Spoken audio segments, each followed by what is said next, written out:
जरा सोचिए, क्या हो अगर भूतों का शिकार करने वाला असल में खुद ही भूत हो। आज हम एक ऐसी ही मॉडर्न हॉरर कहानी की परतों को खोलेंगे जो इसी कमाल के आइडिया के इर्द गिर्द बुनी गई है।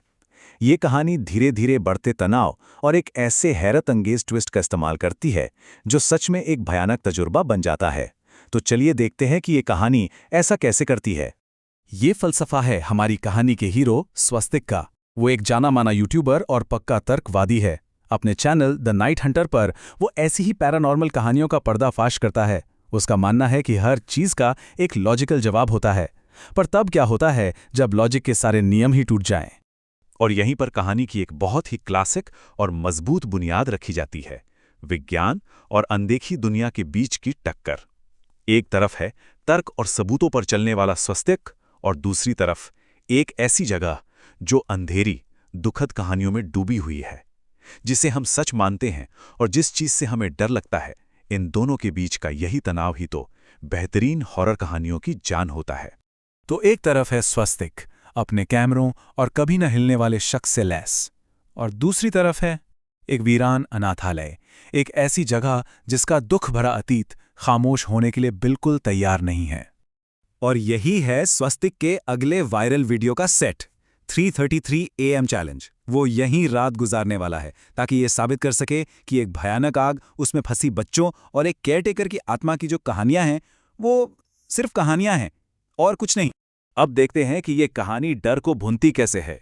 देखिए, ये अचानक डराने वाला खेल नहीं है, बल्कि ये धीरे धीरे परत दर परत एक ऐसे खौफ को बनाने की कला है जो सीधे हमारे अंदर उतरता है।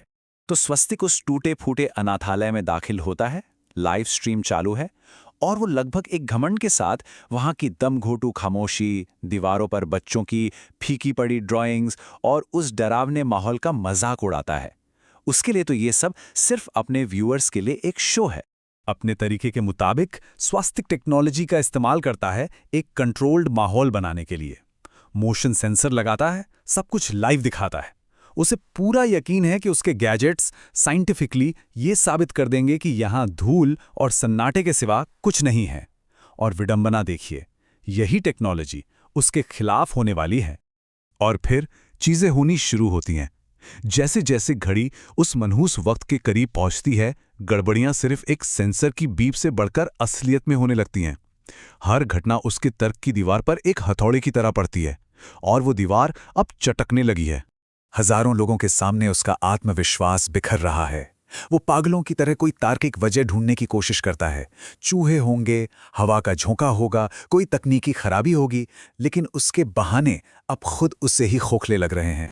तनाव अब अपनी हद पर है, और अब चैलेंज के सबसे ऊंचे मोड़ पर आता है कहानी का ट्विस्ट।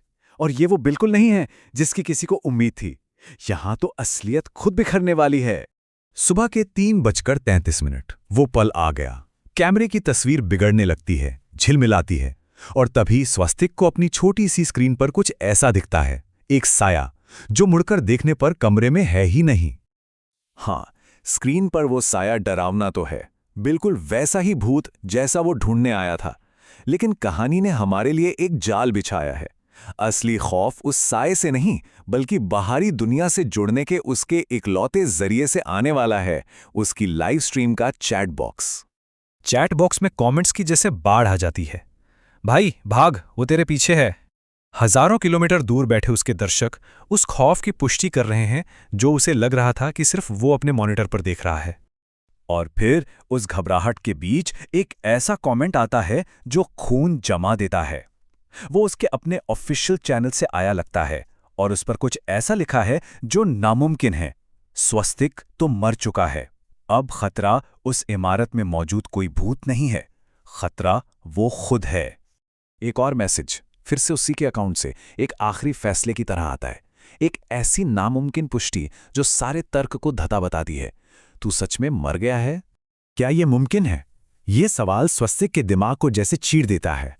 उसकी अपनी दर्शक, उसका अपना अकाउंट उसे बता रहे हैं कि वो इंसान जिसका वो किरदार निभा रहा है, वो अब मौजूद नहीं है।